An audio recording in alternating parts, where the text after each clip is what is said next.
Salamu alaikum, salamu alaikum. A yau ina so ne magana akan yadda al'umma suka farlantar da lefe, sannan suka mai da lefe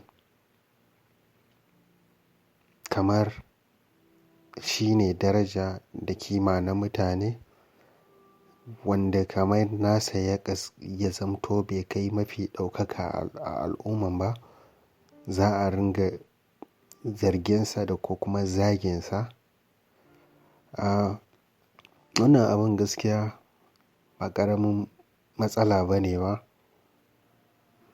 A ce duk sanda aka yi laifi, musamman ni ba abin da yake ɓata min rai dangane da laifi shine wa in an yi laifi za a gayyato family gaba ɗaya a zo a buɗe ana kalla, ana gulma, wasu suna godiya, wasu kuma suna tsaki.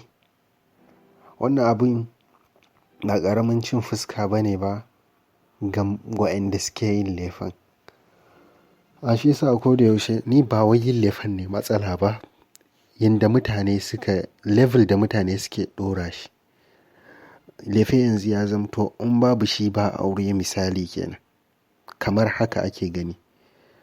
Shin hakan mafita ne ga auratayya da ake yi? Ba mafita ba ne. Bana maganan cewa a sauke laifi, saboda na san in an yi laifi iyaye su suke sayan kayan gida da abin da ya shafa haka. Wannan mun san da haka. Shi yasa muke gani to a yi laifin, ni dai a ra'ayina. Amma yanda ake maida abun, yani fasadin da yake tattare da shi shine abin tsoratarwa. Ya zamto kamar abin cin fuska ga wasu, abin zagi ga wasu, abin ba da daraja ga wasu da rushe wasu. Shin laifin nan ne aure? Ba shi ba ne ba. Shin laifin nan ne mafita ga hulɗar da ake buƙata? Ba shi ba ne ba. Shin me yasa? Me yasa mutane a ce za a ɗau laifi a matsayinsa kawai na laifi, ba wai abin girmama mutane da shi ba ko kuma rushe mutane da shi? Misali shi yanzu abin da yake faruwa shine in ya zamto a unguwa wata an mata akwati 12, mu ce akwati 3, sai wani ya zo ya yi 4. To duk wanda ya yi na 4 nan, duk wanda kuma ya zo bayan shi, ana mai wani tunanin wai sai ya yi 4 ne, ko da ƙarfin shi bai kai irin na 4 ba, ko da bai samu daman yin na 4 ba. Sai ya zamto kamar abin da yake faruwa shine mafi daraja, mafi yawa na daga cikin abin da aka yi na laifi shine abin da mutane suke son kuma kowa da zai zo daga baya ya yi shi. In an yi 12 ne an sa kaya, to ana son wai duk wanda zai zo kuma daga baya shi ma ya zamto 12 zai yi, sannan ya sa irin kaya alal aƙalla wai ya yi 12. Shi ne abin da ake sawa, wanda hakan shi ke sa ni nake jin haushin laifin gaskiya kenan. Shi yasa wani lokacin nake tunanin ni kawai ni ban fiye son laifin ba, amma wannan ne gwara mutum shi ya yi kayan gidan shi, furnitures na shi da komai, a kawo mai mata kawai yayin da zai yi wannan sai rayuwarsu. Ba sai an zo, ba abin da yake ɓata min rai irin a zo a buɗe ɗin nan a ringa zagin wasu, ana yabon wasu akan laifi.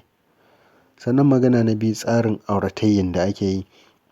Aurenmu a yau ba shi da bambanci da na kafirai.